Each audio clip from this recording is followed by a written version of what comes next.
Hello, hello, folks, and welcome back to another review and thoughts on checking out the sequel, which came out only a year after the first, 1998. I Still Know What You Did Last Summer. Now, seeing how, sorry, seeing how this one is ranked and rated very, very low on IMDb, 4 out of 8, or I'm sorry, 4.8 out of 10. 8% on Rotten Tomatoes. I mean, people really hate this sequel. And where do I stand on it? I actually don't now I don't hate the film, I'll say that, but I don't love it either. I do see, I guess, some people's issues with his in terms of Jack Black's character, where he's a weed method, not meth, but weed head, or he likes to smoke weed a lot or sell it to people. His character is very comedic, or trying to be anyway. He has dreadlocks for some reason, or no reason at all. Of course, we have the cast of the only two returning cast members that survived from the first film come back. Jennifer Love Hewitt's character, Julie James, and Freddie Prinze Jr., who plays Ray, who's sort of like her off and on again boyfriend. They're going on the outs in this one as well. Okay. So it takes place, I guess, a year after the first, even though she says 2 summers ago, so 2 years. But I thought, okay, whatever. Anyway, also I didn't understand there was a plot in the first film that, oh, even though they ran over this guy, Ben Willis, you know, he was actually a killer himself. So really, they pretty much did a not good thing, but he was a bad guy overall. So really, you shouldn't have felt bad for running him over. But you know, he comes back, of course, because you know I'm still not a fan of the Slicker. I'm sorry, I can't take the look of the killer in either of these movies seriously when it's a guy in a raincoat, and a hook. I mean, Candyman, the original first film, way better killer, way better attire. Granted, his was just like a fur coat, but it was more. He had more style to him, at least. He had a swagger about him, whereas this guy, no, he's just a bearded old guy who, I'm mad because you ran me over, and I guess now I'm going to get my son involved, and me and him are going to team up against, I guess, kill the Ray character. Well, he thinks he kills him at the beginning, and then we're going to go after Julie and the rest of the movie, and her friends, and anybody else who's in our way, even though, again, that didn't make sense now that I'm thinking about it. Cinema Snob, or somebody made the, pointed it out to me. The killers in this, because you find out it's two killers, or basically, I do wonder, I guess Ben was, yeah, he had to have been the only one killing everybody, because the guy Will, who we find out is his, spoilers in this review, his son, you find out, like, were they tag teaming, like, because, oh yeah, also, I failed to mention, the first film had Kevin Williams as the writer of it. He does not come back to write this, nor the director of the first film come back for this, because it was rushed, I guess, in production, because the first one was such a hit. We gotta get this thing out in theaters right away.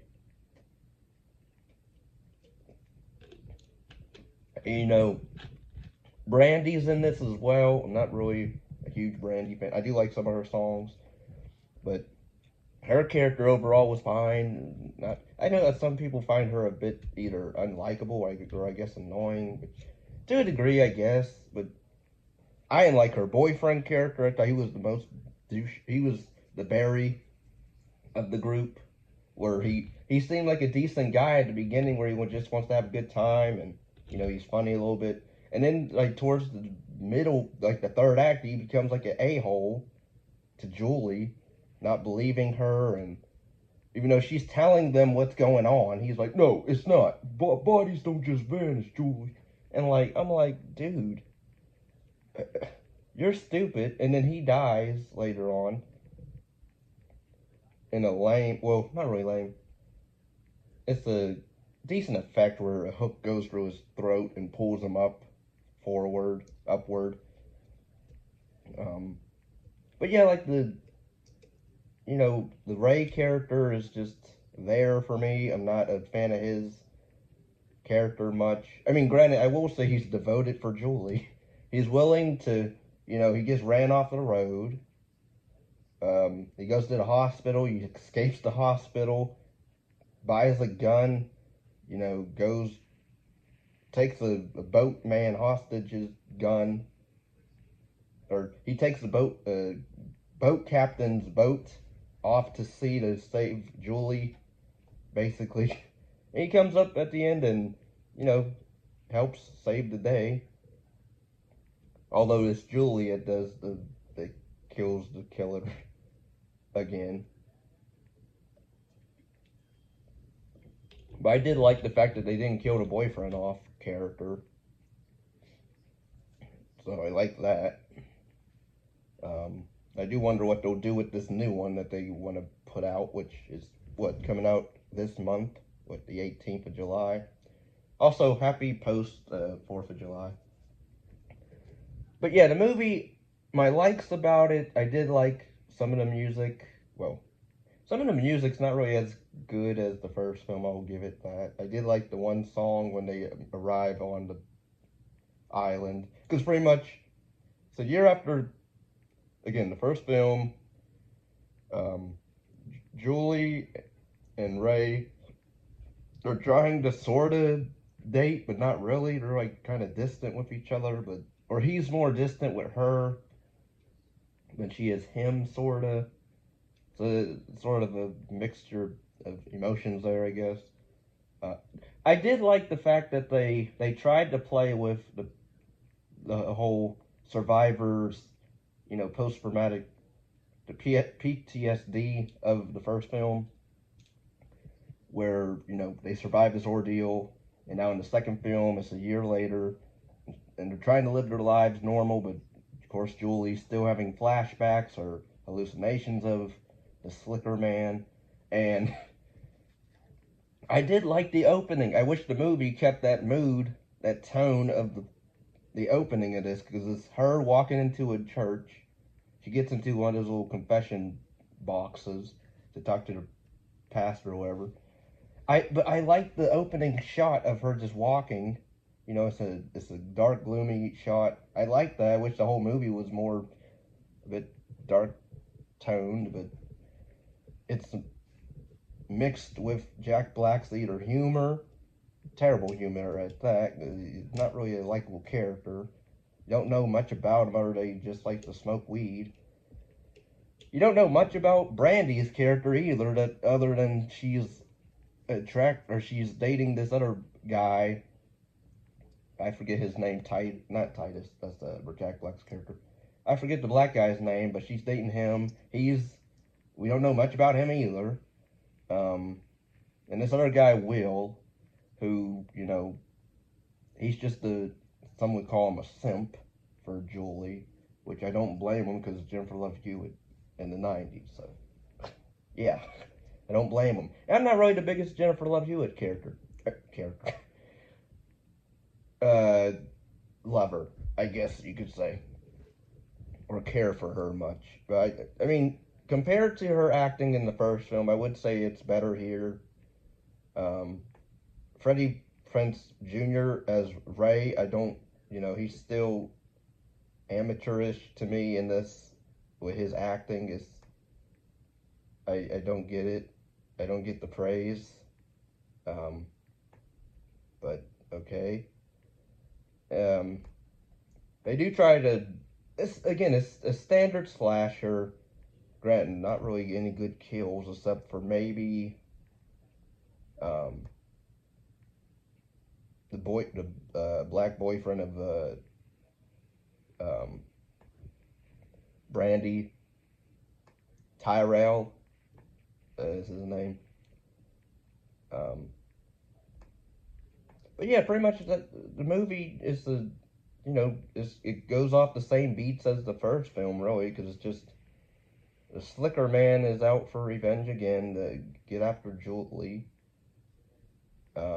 Which, people also pointed out the fact that, the whole plot of this with the killer of falsifying a radio show and getting them to the Bahamas on, oh, you guessed the capital of Brazil is Rio. And like, no, it's not. And, you know, that, and then you have this voodoo thing, subplot type thing, which goes nowhere really. Even that character dies very whatever. So I didn't understand why they even put that in here. There was nothing supernatural going on about it at all. But pretty much, yeah, Ray takes a boat to the island. Julie and Carla and Tyrell return to a hotel to find Nancy, the bartender. She dies. She did not need to die because Brandy's character, I guess she's like stuck in like a fear state, so she can't really move. But like she sees the killer walking towards the girl. She's trapped under a dead body. The guy just decides to stab the rest of the spear into her. I'm like, wow, you just let her die. So I didn't care for that. So I didn't really care for Carla's character as much.